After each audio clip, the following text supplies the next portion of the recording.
Professora, em relação à questão profissional, da carreira, da educação, aqui no Brasil a gente tem um sistema extremamente injusto. Na Finlândia, como é que é a questão da carreira? Com relação à carreira ou à profissão de professor, seja escolar, seja universitário, eu acho que isso tem bastante relação com um dos pilares da sociedade finlandesa, que um dos pilares é a confiança. A confiança no sistema, a confiança nas instituições e também a própria confiança nas figuras públicas. E o professor é uma figura pública. Mas quando a gente pensa no sentido monetário, a Finlândia é uma sociedade mais ou menos igualitária, né? Tem certas diferenças de classe, mas não é tão exacerbada como a sociedade brasileira. Então, a maioria dos salários, ela segue mais ou menos uma mesma média e existem os pisos, eles são extremamente respeitados, né? Ninguém tem um salário abaixo do piso ou abaixo do que seria considerado um padrão razoável para ter uma boa qualidade de vida. A Finlândia, como todo lugar do mundo, também está passando por uma crise econômica, especialmente agora, pós-Covid e com o advento da guerra da Ucrânia. A inflação tem crescido bastante, o que é uma novidade, né, na sociedade finlandesa. Então, existe uma pressão para que os salários também se elevem, né? E houve, no início desse ano, uma greve nas escolas, na região de Helsinki, onde eu vivo, né, na capital, dos professores de ensino fundamental e também dos professores da educação infantil. E essa greve ela é histórica porque ela não acontecia greve desde a década de 70. Então isso mostra assim, que há um descontentamento, né, com relação às condições de trabalho e às condições de salário, mas assim, se você olhar em geral, as condições elas não são assim, não é um salário ideal ou o melhor salário possível, né, mas é um salário que possibilita com que que o indivíduo tenha uma boa qualidade de vida. Como é que é a relação da escola lá com a comunidade escolar, com os estudantes, né?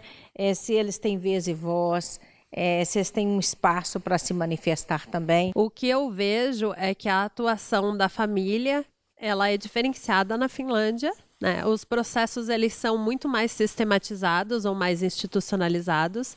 Então, e os finlandeses, dentro dessa ótica de confiança, de ética, eles seguem muitas regras. Existem muitas regras na sociedade. E uma das regras é também com relação a quando que a família participa de atividades na escola e quando que não participa. Um diferencial da educação finlandesa é que todos os alunos na educação básica, de um modo geral, eles têm um plano individualizado de ensino.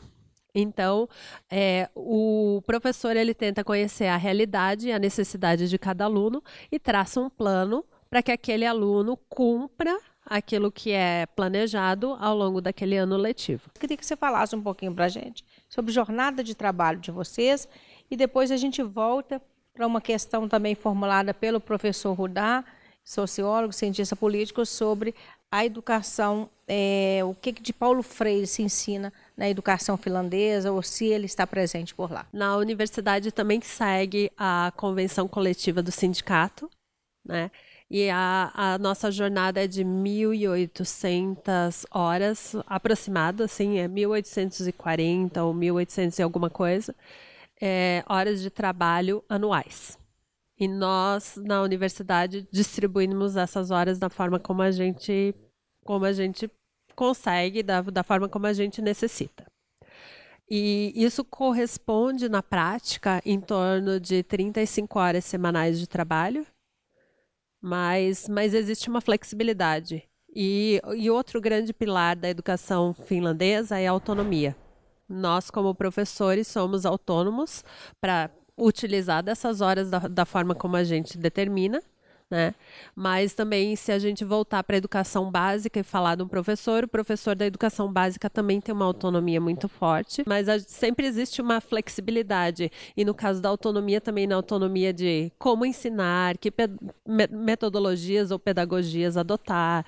Então, existe uma certa autonomia nesse sentido. Sobre o Paulo Freire, não existe nenhuma associação assim bem explícita da presença do Paulo Freire na educação básica finlandesa, mas o que a gente observa, a forma como o currículo é estruturado, a forma como as pedagogias são desenvolvidas, elas remetem um pouco a lembrar do Paulo Freire no sentido dessas tomadas de decisão consensuais, do feedback que existe, do próprio aluno poder participar nas escolhas de conteúdos, de discussões. E isso acontece, essa centralidade no aluno, desde os anos iniciais no ensino fundamental.